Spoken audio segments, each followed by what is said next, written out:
Sarah Chen stared at the red message flashing on her screen. The warning lights in her office on Luna Station cast strange shadows across her face. She had been Earth's ambassador to the Galactic Council for 3 years, but she had never seen a message like this one. The communication came directly from the Council's military division. The text was simple and clear, but the meaning behind it made her stomach feel heavy. Humanity had 72 hours to provide complete military data to the Council, or Earth would be expelled from the galactic community. Worse than that, Earth would be placed under quarantine. No ships in or out, no trade, no communication with other worlds. Sarah read the message again. The Council believed humans were lying about their military strength.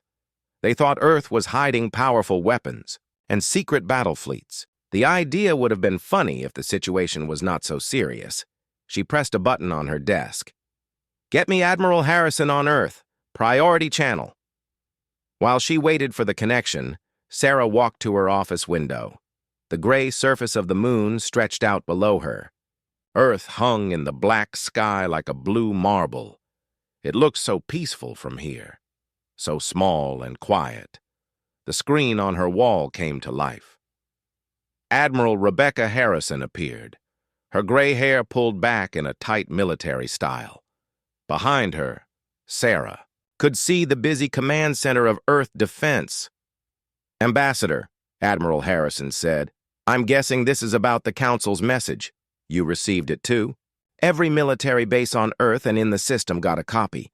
My people are confused. They want to know what we're supposed to be hiding." Sarah sat down at her desk. "Tell me, Admiral, are we hiding anything? Any secret weapons? Hidden ships? Advanced technology the Council doesn't know about?" Admiral Harrison laughed, but there was no humor in it. "Sarah, you've seen our files. You know what we have. Chemical rockets, nuclear weapons from the last century, projectile weapons that fire metal bullets, armored vehicles that run on fossil fuels. If we're hiding anything, it's how embarrassingly primitive our military is compared to the rest of the galaxy." This was the problem that kept Sarah awake at night. When humanity first made contact with the Galactic Council 5 years ago, they had submitted all their military data as required. The Council's response had been strange. They kept asking for more information. They seemed convinced that humans were holding back their real weapons. The truth was much simpler. Humanity's military was exactly what it appeared to be: basic, primitive, built for fighting other humans on one planet. "What's the Council's real concern here?" Admiral Harrison asked. Sarah pulled up another file on her screen. "Military Assessor Zixthak is leading the investigation. He's from the hegemony species. They're one of the most advanced military powers in the Council." "What do they think we're hiding?" "According to their reports, our submitted data shows military technology that shouldn't work. They can't understand how a spacefaring civilization could still use chemical explosives and metal projectiles. They think it's impossible that we reach the stars with such basic weapons." Admiral Harrison frowned. "But we did reach the stars. It just took us longer than most species. That's what makes them suspicious. Most Council species developed advanced energy weapons and defensive shields before they achieved spaceflight. They see our military data and think we're either lying or we're so weak that we need protection." Sarah opened another file. This one contained information about the Council's member species.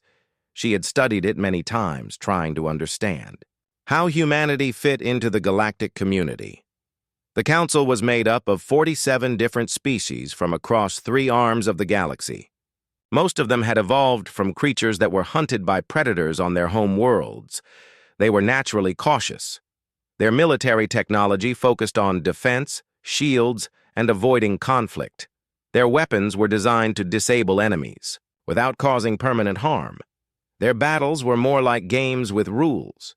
Wars were fought by agreement, with limits on casualties and destruction. The idea was to show superior technology and force the other side to surrender without much actual fighting. "The problem," Sarah said, "is that they can't imagine a species that developed differently. They don't understand that we evolved from predators, not prey. And that makes us dangerous in their minds? It makes us impossible in their minds. They think any species violent enough to develop our kind of weapons would have destroyed itself before reaching space. Admiral Harrison was quiet for a moment.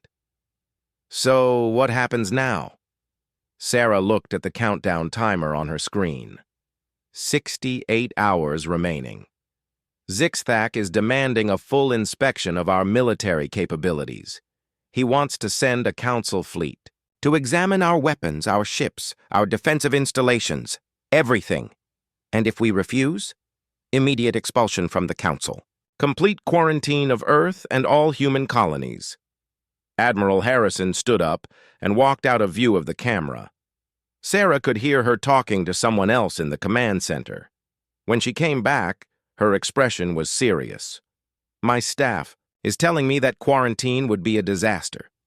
We depend on trade with Council worlds for rare minerals and advanced technology. Our colonies would be cut off. It would set human development back by decades. Sarah nodded. The Council knows this. They're using it as pressure to make us comply. So we let them inspect our military? I don't see another choice. But, Admiral, I want you to prepare for the worst. If this inspection goes badly, if they decide we're too dangerous or too primitive to remain in the Council, we need to be ready. Ready for what? Sarah looked out at Earth again. From here, she could see the lights of cities on the night side of the planet. Millions of people who had no idea their world was about to be judged by aliens who didn't understand them. Ready to stand alone. The communication ended, and Sarah was left in the quiet of her office. She opened her personal files and began reviewing everything humanity had shared with the Council. Military strength reports, weapon specifications, battle tactics and strategies. All of it was true. All of it was accurate. The problem was that the Council couldn't believe any species could be so primitive and still reach the stars.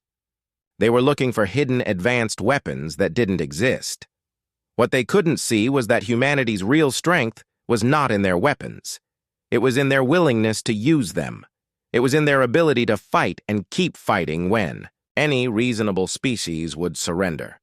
It was in their history of turning the most basic tools into instruments of war. But how could she explain that to species that had never known real conflict? How could she make them understand that sometimes the most dangerous enemy is not the one with the best weapons, but the one willing to do whatever it takes to win? Sarah began preparing her response to the Council.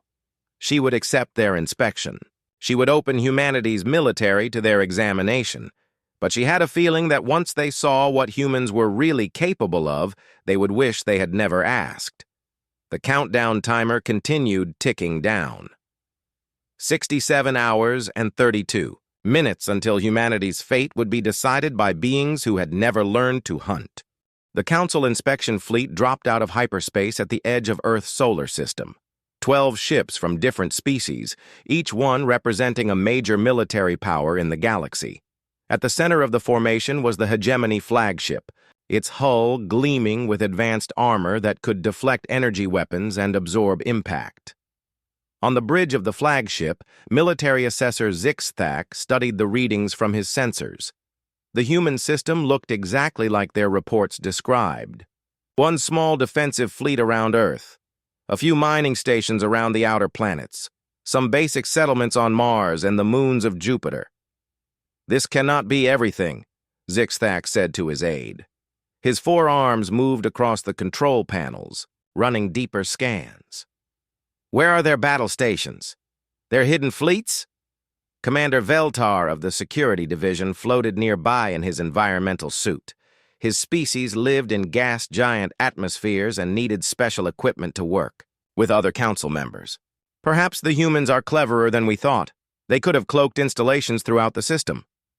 Run full spectrum analysis. Check for any hidden energy signatures or masked gravity sources. The scan results came back negative. No hidden bases. No cloaked ships. No advanced defensive installations. The human military presence was exactly what they had reported to the Council. This makes no sense, Zixthak muttered. How does a species reach the stars with such limited military infrastructure?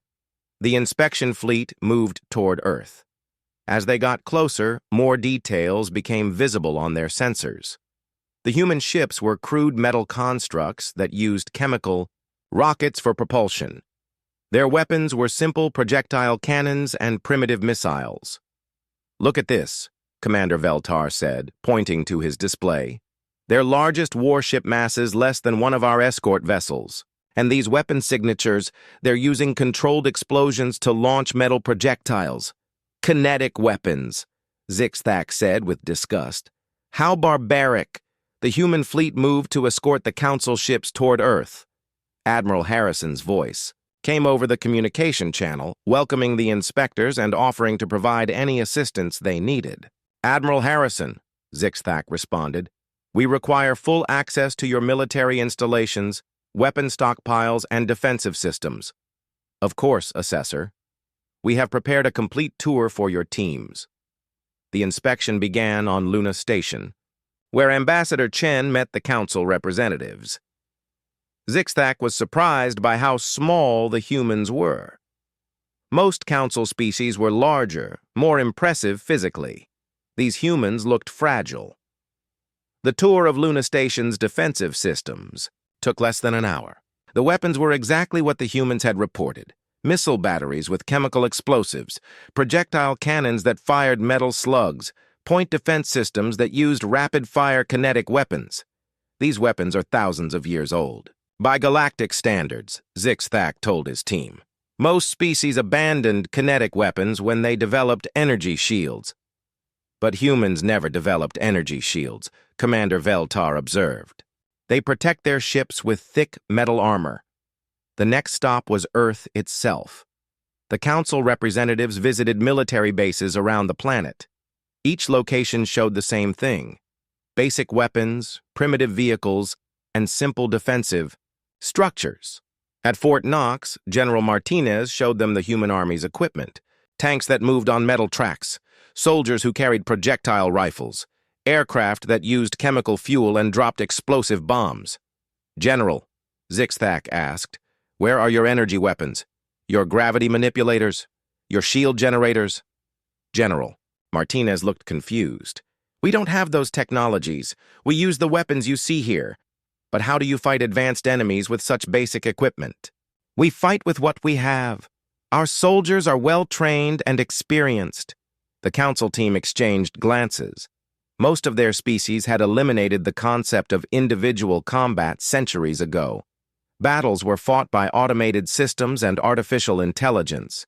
The idea of individual beings personally engaging in violence was disturbing to them. At the naval base in Norfolk, Admiral Thompson showed them humanity's sea-based nuclear weapons, submarines that could launch ballistic missiles with nuclear warheads. "These weapons could destroy entire cities," Commander Veltar said, his voice full of shock. "Yes," Admiral Thompson replied calmly. "That's their purpose. But the civilian casualties would be enormous. How do you limit the destruction?" "Admiral," Thompson frowned. "In a nuclear war, you don't limit the destruction. You make it so terrible that the enemy surrenders." The Council representatives were horrified. Their military doctrine focused on precise, limited engagement designed to minimize casualties. The idea of deliberately causing massive destruction was alien to them. The tour continued to Air Force installations, where human pilots demonstrated their aircraft. The planes were fast and maneuverable, but they carried weapons designed to destroy rather than disable. "Your pilots actually control these vehicles personally?" asked scientist Kethvar of the research cast. "Of course," Colonel Davis replied. "Piloting skills and combat instincts are essential. But what if they are killed? Then they die in service to their country." The concept that individual beings would willingly risk death in combat was incomprehensible to most Council species. Their military engagements were conducted remotely, with minimal risk to actual personnel. On the final day of the inspection, the team visited the Smithsonian Museums in Washington. What they saw there disturbed them more than anything else: entire buildings filled with weapons from human history, swords and spears from ancient times. cannons and rifles from more recent conflicts, displays showing battles where millions of humans had died fighting other humans. "You have museums dedicated to warfare?" Zixthak asked in disbelief. "We study military history to understand how conflict shapes civilization," the museum director explained. "But these exhibits celebrate violence. They honor those who fought and died. War is a central part of human experience." In the museum's Hall of Aircraft, Commander Veltar stopped in front of a display showing a human bomber from World War II. The information panel described how the aircraft had been used to attack enemy cities. "This machine was designed specifically to kill civilians?" he asked. "It was designed to win a war," the director replied. That evening, the council team gathered in their ship to discuss their findings. The mood was uncomfortable and confused. "I have never encountered a species like this," admitted scientist Kethvar. "Their entire military structure is based on causing maximum damage to enemies. They have no concept of limited warfare," Commander Veltar agreed. "Every weapon they possess is designed to destroy rather than disable." Zixthak reviewed the data they had collected. "Their military capabilities are exactly as reported, primitive by our standards but functional. The question is whether they represent a threat to galactic peace." "How could they be a threat?" asked one of the junior assessors. "Their weapons are so basic that any council fleet could defeat them easily." "Perhaps," Zixthak said slowly. "But there is something about these humans that troubles me. They think about warfare differently than we do." "Different how?" "We fight to achieve political objectives with minimal casualties. They fight to destroy their enemies completely." Commander Veltar floated closer to the main display.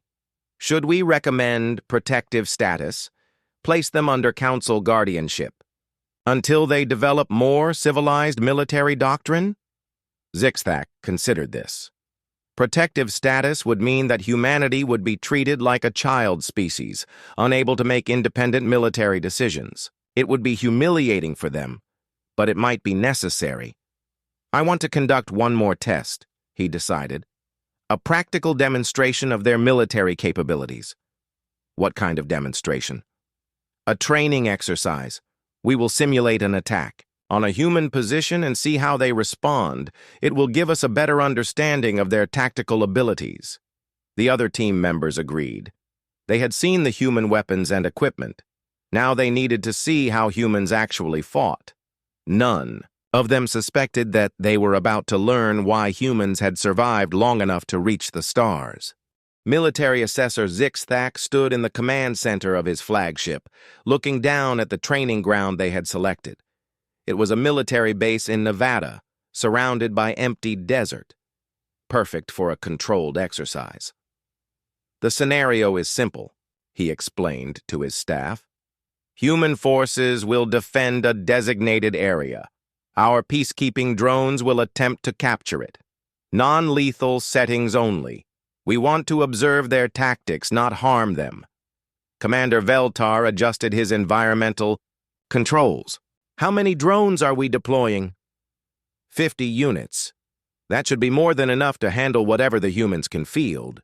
The Council's peacekeeping drones were advanced machines, equipped with energy weapons set to stun, personal shields, and sophisticated artificial intelligence. Each one was worth more than an entire human military unit. On the ground, Colonel Marcus Webb gathered his team. The Pentagon had given him a mixed unit of their best soldiers: Marines from Camp Pendleton, Navy SEALs from Coronado, Army Rangers from Fort Benning, Special Forces operators from various units. "Listen up," Colonel Webb told his men. "This is supposed to be a friendly demonstration for our alien friends. They want to see how we fight. Show them." Sergeant First Class Rodriguez raised her hand. "Rules of engagement, sir? The aliens say their drones are set to non-lethal.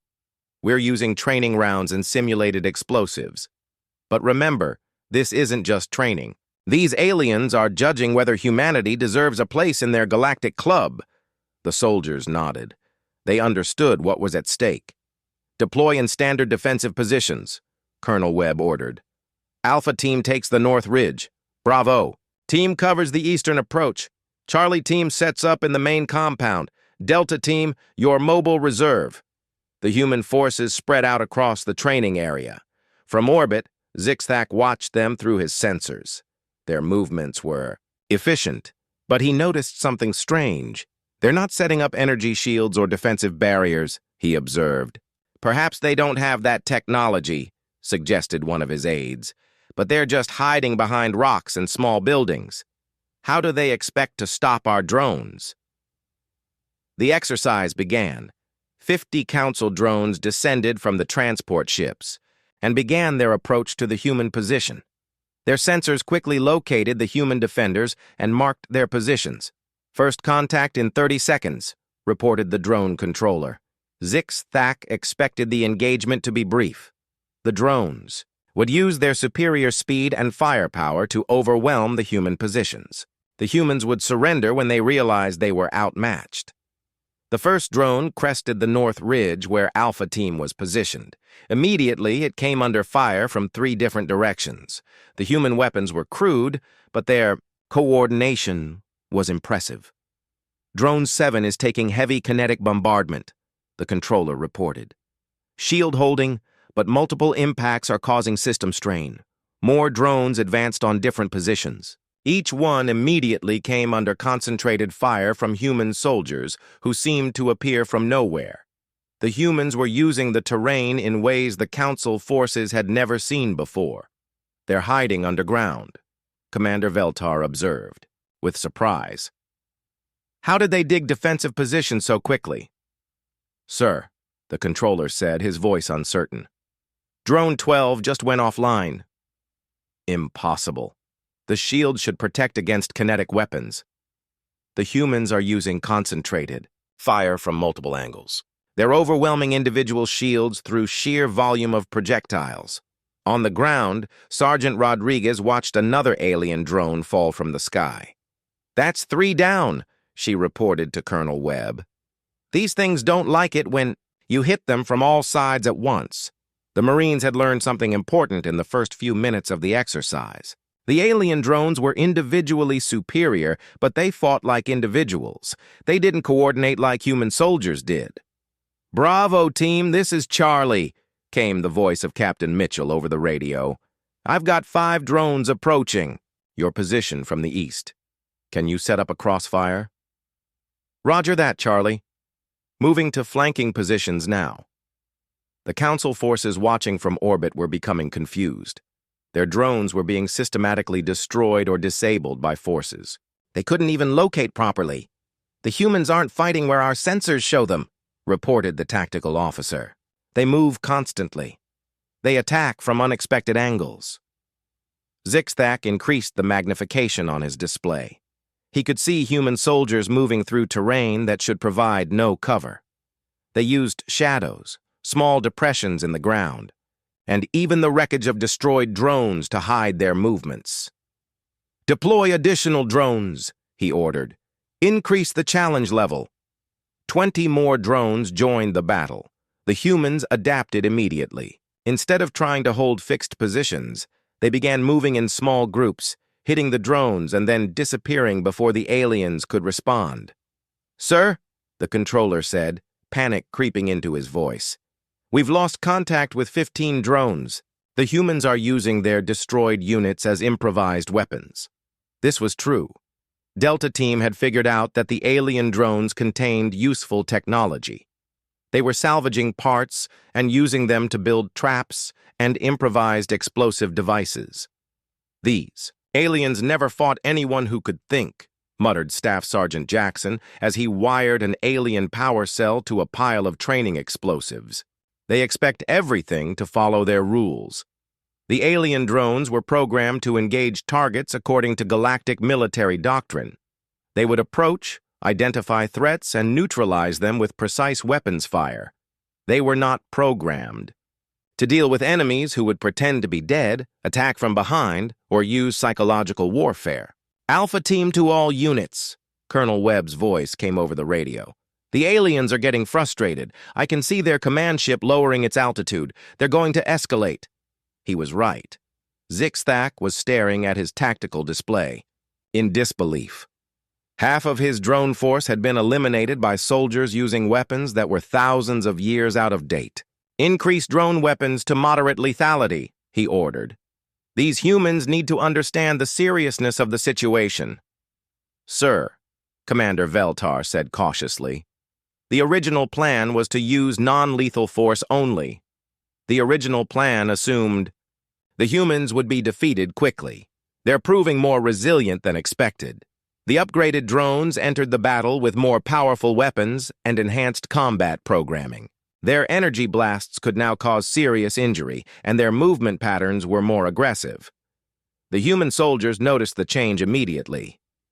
"Contact left," shouted Corporal Hayes as an energy beam scorched the rock next to his head. "These things just got more dangerous." But instead of retreating or calling for mercy, the human response was exactly the opposite of what the Council forces expected. The soldiers became more aggressive, more cunning, and more determined. "They're not withdrawing," observed the tactical officer on the flagship. "The increased threat level is making them fight harder." Zixthak watched in growing amazement as human soldiers began taking incredible risks to destroy the upgraded drones. A Navy SEAL ran directly into enemy fire to plant explosives on a drone. A Marine used himself as bait to lure 3 drones into an ambush. "This behavior makes no sense," he muttered. "Any rational species would surrender when faced with superior firepower." "Sir," the controller reported, "we're down to 12 operational drones. The humans have turned this entire area into a maze of traps and kill zones." Colonel Webb's voice echoed across the training ground as he coordinated his forces. "Charlie team, fall back to secondary positions. Bravo team, prepare ambush sites along the southern ridge. Alpha team, begin harassment operations on their flanks." The remaining alien drones found themselves fighting an enemy that seemed to be everywhere and nowhere at the same time. Every advance was met with coordinated resistance from multiple directions. Every tactical move was countered by human soldiers who seemed to predict their actions. "The humans are not just defending," Commander Veltar observed. "They're hunting our drones." This was the most disturbing realization yet. The human soldiers had stopped thinking of this as a defensive exercise. They were now actively seeking out and destroying the remaining alien forces. "Sir," the controller said quietly, "the last drone has been eliminated." The training ground fell silent. 50 advanced Council peacekeeping drones had been completely destroyed by a small force of human soldiers using primitive weapons and basic tactics. Zixthak stared at his empty tactical display. In all his years as a military assessor, he had never seen anything like this. The humans had not just won the exercise, they had dominated it so completely that it was barely recognizable as the same scenario he had designed. "Prepare my shuttle," he said finally. "I need to speak with these humans directly." As he prepared to descend to the planet's surface, Zixthak realized that the Council had made a terrible mistake. They had not discovered that humanity was hiding advanced weapons. They had discovered something much worse. Zixthak's shuttle touched down on the training ground where the exercise had taken place. The desert floor was littered with the remains of his peacekeeping drones. Twisted metal, scattered components, and burn marks told the story of a battle that should never have happened this way. Colonel Webb waited for him at the landing site, still wearing his combat gear. His soldiers stood nearby, relaxed but alert. They showed no signs of celebration or pride in their victory. To them, this had been just another day's work, Assessor Zixthak, Colonel Webb said with a slight nod. "I hope the exercise provided the information you needed." Zixthak's 4 arms gestured toward the wreckage around them. "Colonel, what happened here was not what I expected." "What did you expect?" "I expected your forces to be overwhelmed by superior technology. I expected a quick demonstration of the gap between human capabilities and Council standards." Colonel Webb looked around at the destroyed drones. "With respect, sir, superior technology doesn't win battles. Superior soldiers do. This statement confused Zixthak. In Council military doctrine, technology was everything. Better weapons, better shields, better artificial intelligence. The side with superior equipment always won. Your soldiers used primitive weapons against advanced combat systems, Zixthak said. How did you achieve such results? We adapted to the situation. We identified weaknesses in your drone programming and exploited them. But your weapons are thousands of years old by galactic standards. Colonel Webb picked up a piece of drone wreckage. Age doesn't matter if the weapon works. A bullet is still deadly, whether it's fired from a rifle built last year or last century. Zixthak activated his recording device. This conversation needed to be documented for the Council. Colonel, during the exercise, your soldiers displayed tactics that our military analysts find disturbing. Ambush attacks, psychological warfare, deliberate use of deception and misdirection. Standard infantry tactics, Colonel Webb replied. We use whatever methods give us an advantage. But these methods violate the accepted principles of civilized warfare. Colonel Webb frowned. Civilized warfare? There's nothing civilized about trying to kill the enemy before they kill you.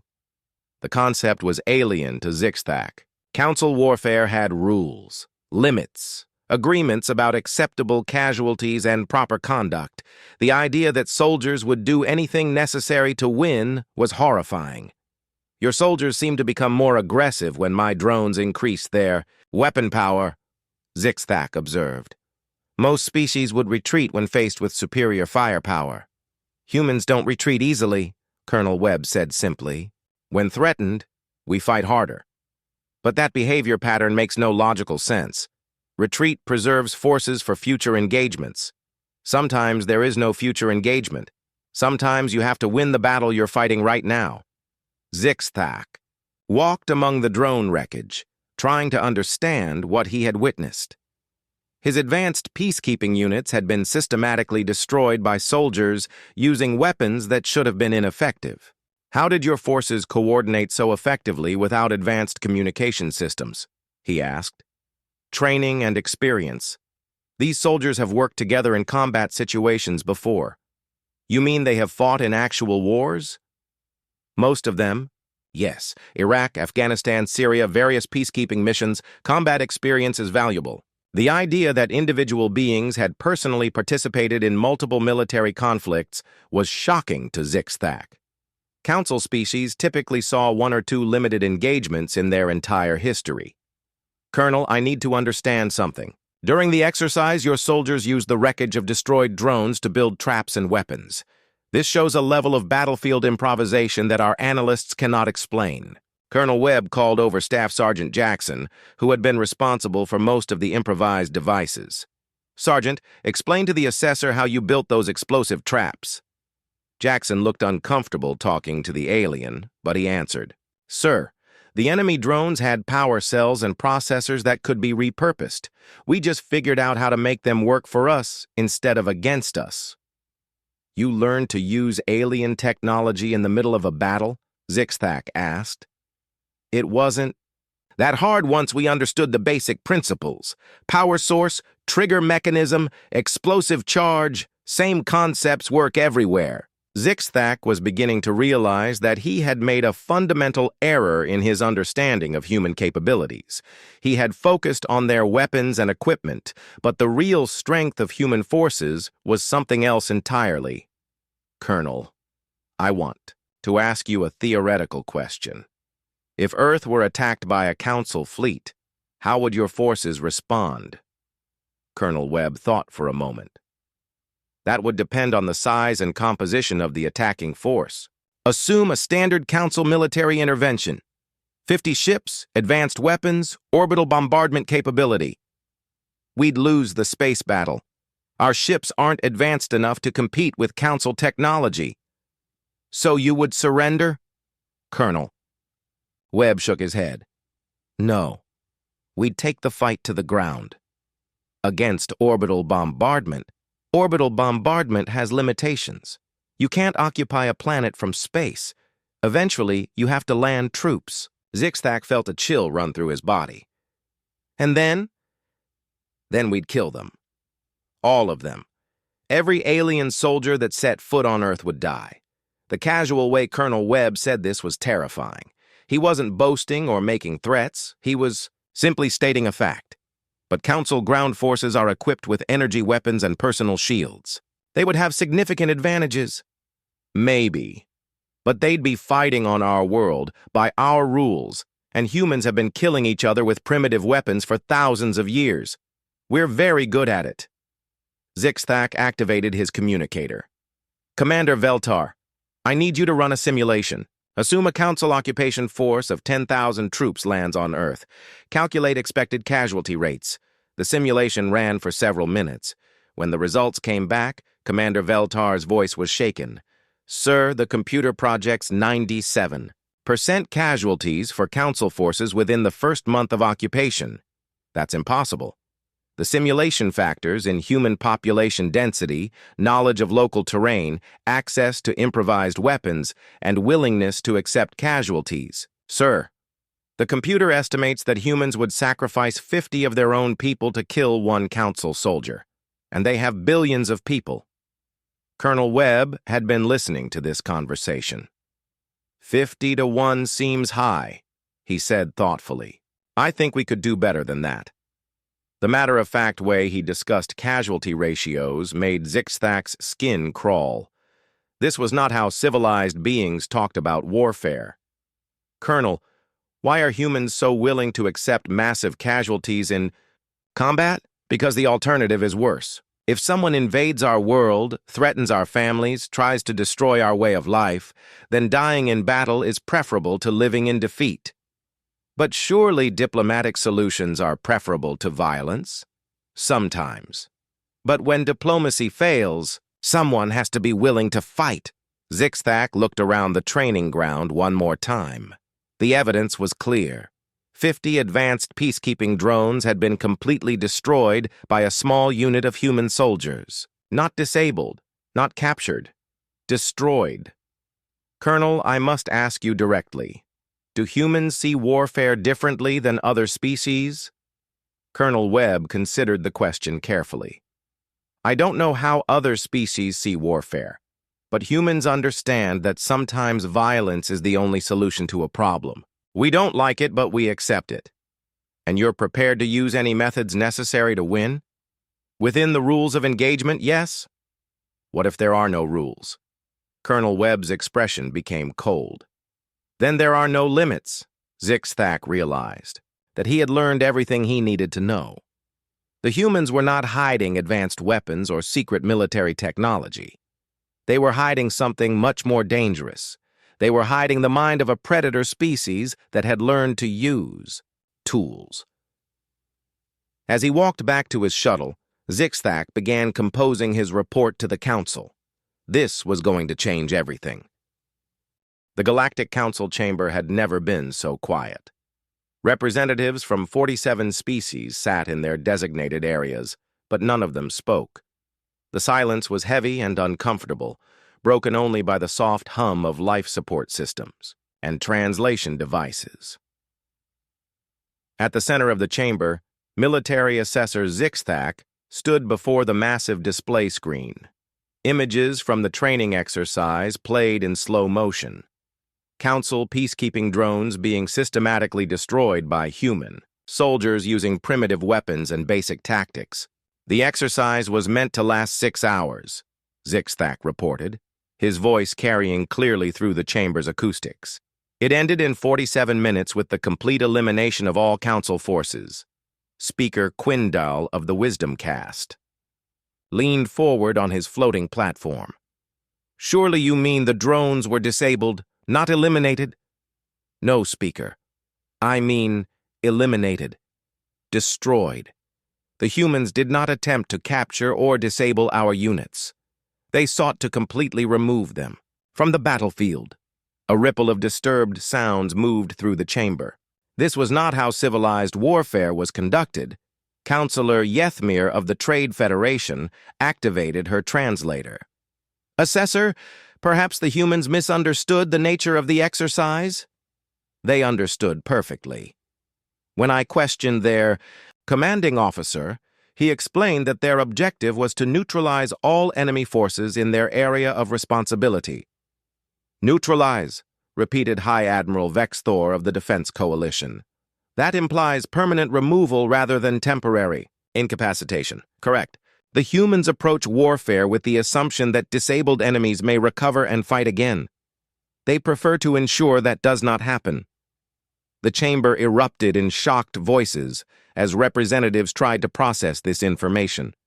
Most council species had eliminated lethal warfare from their cultures centuries ago. Military conflicts were conducted with strict rules designed to minimize casualties.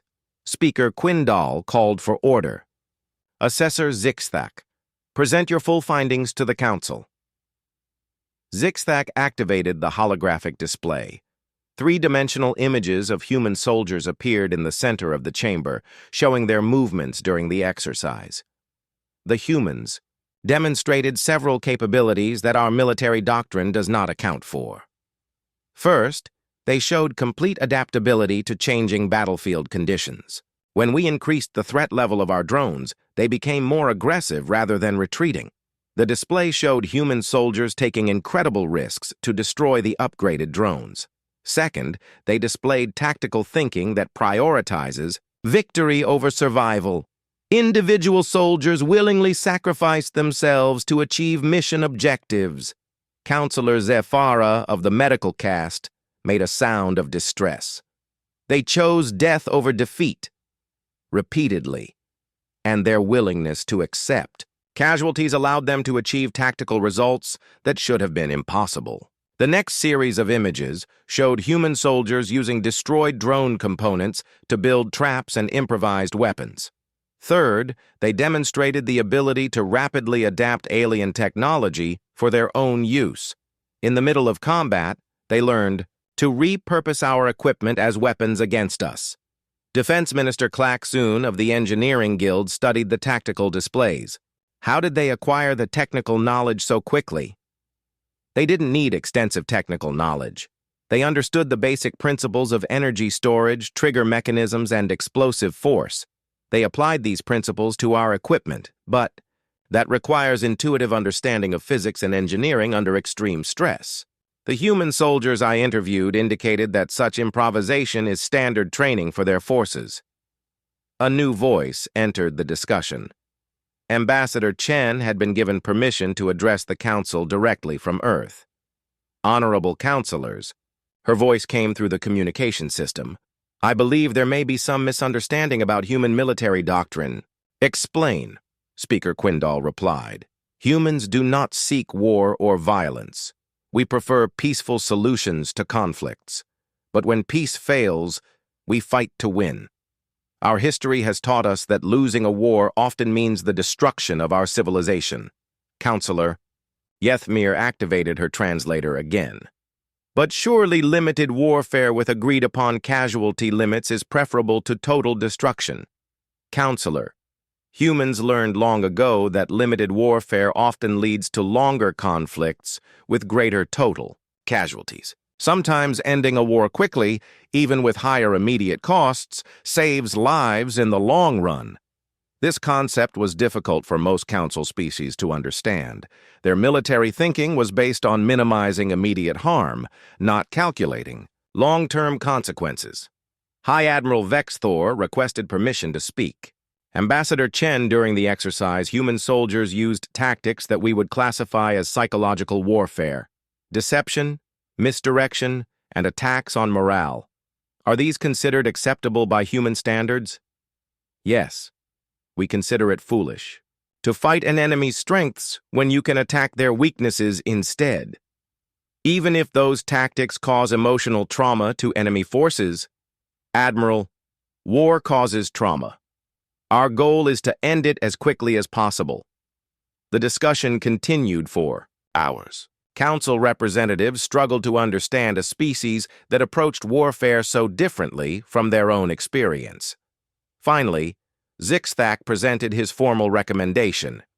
After extensive analysis, I conclude that humanity does not pose a direct military threat to Council security. Their weapons and technology are primitive by our standards. However, humans represent a different kind of concern. Explain, Speaker Quindal commanded.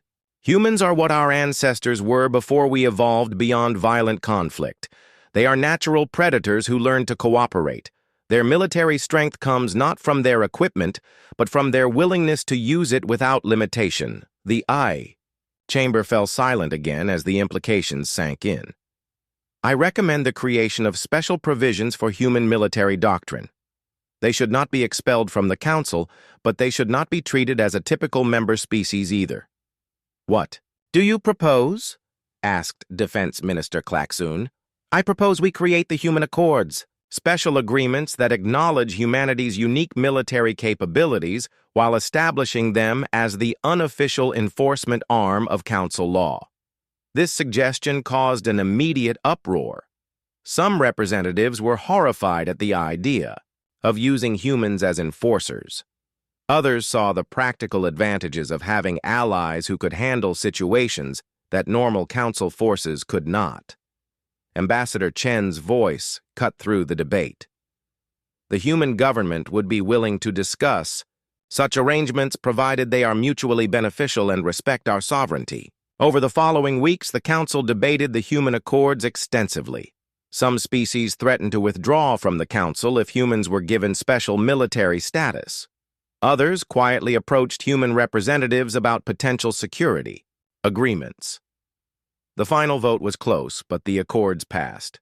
Humanity would remain in the Galactic Council, but with unique responsibilities and privileges. They would serve as peacekeepers in situations too dangerous for normal Council forces. They would provide military training to species that requested it.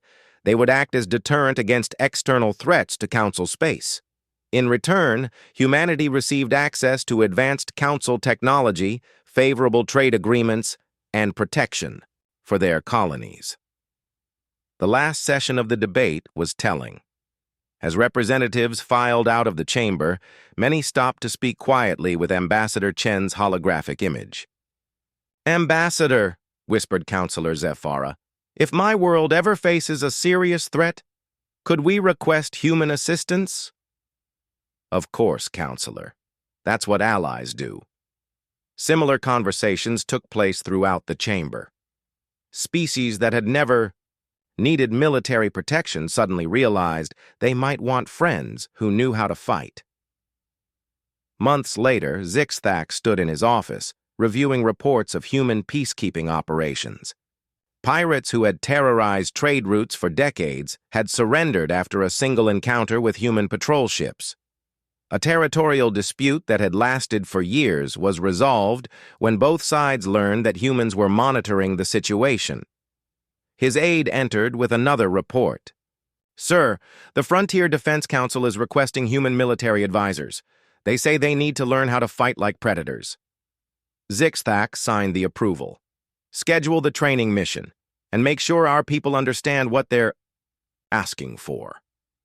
Through his office window, he could see human ships docked at the station. Their crude, angular designs looked out of place among the elegant curves of Council vessels. But those human crews had something that no other species in the galaxy possessed. They had learned to survive by being more dangerous than anything that hunted them. The galaxy was becoming a safer place, protected by creatures who understood that sometimes peace could only be maintained through the threat of violence, and every species in the Council slept a little easier, knowing that somewhere in the dark between the stars, human soldiers were watching,